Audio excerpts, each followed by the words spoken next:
Hello everyone, welcome to our channel. బంగాళాఖాతంలో ఏర్పడిన మరొక ఉపరితల ఆవర్తన ద్రోణి తెలుగు రాష్ట్రాల్లోని పలు జిల్లాల్లో మళ్లీ మొదలవనున్నటువంటి వర్షాలు.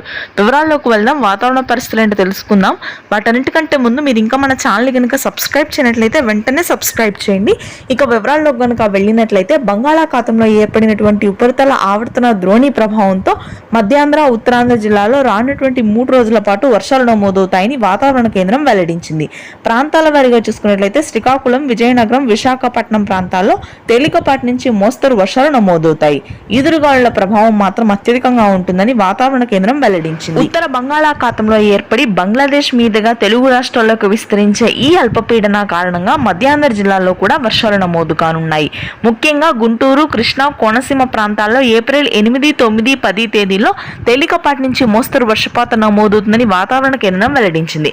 ఇక తెలంగాణ వ్యాప్తంగా గత కొన్ని రోజులుగా నమోదవుతున్నటువంటి వర్షాలు పూర్తి స్థాయిలో తగ్గుముఖం పట్టాయని చెప్పవచ్చు.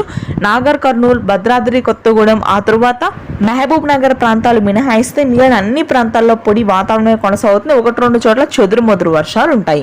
రాయలసీమ వ్యాప్తంగా పొడి వాతావరణం ఉంటుంది. ఉష్ణోగ్రతలు పెరుగుతాయి. ఇది ప్రస్తుతానికి ఉన్న latest weather update. Thanks for watching.